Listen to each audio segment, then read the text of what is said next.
Nous allons donc vous raconter notre Odyssée, un voyage que nous avons commencé il y a quelques années déjà et que nous continuerons, d'une manière ou d'une autre, toute notre vie. Alors ce voyage part d'un constat, d'un fait scientifique, celui d'une crise environnementale et sociale majeure dont nous voyons déjà les prémices, celui d'un changement climatique qui s'accélère, d'un effondrement de la biodiversité massif, d'une extraction toujours plus rapide des ressources naturelles, celui aussi des conséquences désastreuses que ces bouleversements pourraient avoir sur l'humanité, poussant à l'émigration des centaines de millions de personnes, favorisant des famines, des épidémies, de la grande pauvreté. Et face à ce constat, nous avons décidé d'agir et de ne pas regarder notre futur partir en fumée. Pour cela, nous nous sommes regroupés, nous avons échangé sur nos aspirations et nous avons écrit un texte, le Manifeste étudiant pour un réveil écologique. Signé par plus de 32 000 étudiants à ce jour, il exprime notre frustration. Malgré, d'une part, notre conscience aiguë de la crise écologique en cours, et d'autre part, notre très forte volonté de l'enrayer au plus vite, les structures existantes ne nous permettent pas de nous engager pleinement dans cette voie. C'est pourquoi nous nous disons prêts à questionner notre zone de confort pour que la société change et à choisir nos employeurs en fonction de leurs projets écologiques. Depuis plus d'un an, nous continuons donc notre voyage pour accélérer cette transformation sociétale. Nous avons ciblé en particulier 2 acteurs. Tout d'abord, le monde de l'enseignement supérieur, pour pouvoir agir de manière appropriée aux enjeux. Dans notre vie professionnelle, il est nécessaire que nous soyons formés, tous, de manière transversale, à acquérir une bonne compréhension des enjeux, ce qui est aujourd'hui loin d'être le cas dans la majorité des formations. Le deuxième axe que nous portons, c'est une transformation profonde des entreprises pour qu'elles intègrent pleinement les limites planétaires.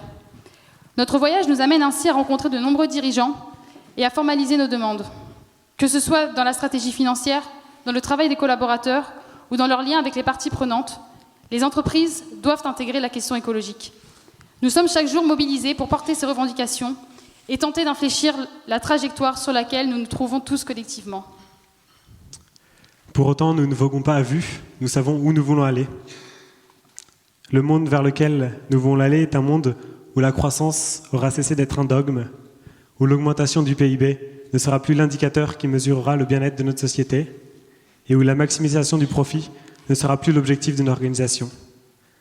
La réussite d'un projet ne se mesurera pas à la valeur monétaire qu'il aura générée, mais au lien social qu'il aura créé, à l'impact qu'il aura eu sur les écosystèmes.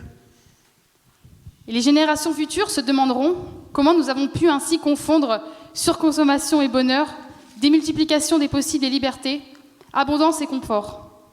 Nous aurons moins d'objets, vivrons dans des logements plus petits, nous ne partirons pas à l'autre bout du monde pour une semaine, nous travaillerons pour des organisations qui auront des activités compatibles avec les limites finies de notre planète, qui auront mis en place une comptabilité carbone, pris en compte l'impact de leurs activités sur la biodiversité, réduit les écarts de salaire, transformer leurs pratiques managériales. Et cette sobriété, loin de nous couper du monde, nous aura fait prendre conscience que la prospérité ne se mesure pas à la richesse.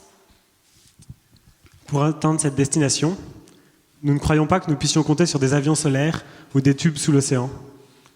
Nous ne pouvons pas parier notre avenir sur des technologies encore immatures, dont aucune ne pourra répondre aux besoins d'une croissance pensée comme infinie dans un monde fini.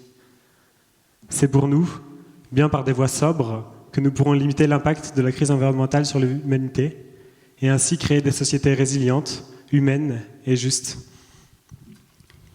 Et cette transition ne pourra pas se faire sans une réflexion approfondie sur la place que l'homme doit prendre sur cette terre, sur ce que nous vivons au quotidien, sur les liens que nous avons entre nous, sur les inégalités sociales. Cette transition nous appelle à prendre le temps de réfléchir, de parler, de réfléchir où nous voulons aller, de ce que nous voulons construire. Alors bien entendu, des vents contraires nous assaillent et nous éloignent de notre destination finale. Ce voyage est loin d'être une croisière. Il nous faut sans cesse dialoguer, expliquer, parfois durcir le ton. Mais c'est aussi pourquoi nous voulons vous embarquer avec nous. Cette destination où nous voulons aller, nous n'irons pas seuls. Nous avons besoin de chacun d'entre nous, les dirigeants d'entreprise, car c'est vous qui tenez le gouvernail, qui avez la possibilité de changer de cap. Les jeunes, car c'est nous qui pouvons être le moteur du bateau, fournir l'énergie nécessaire pour continuer le voyage.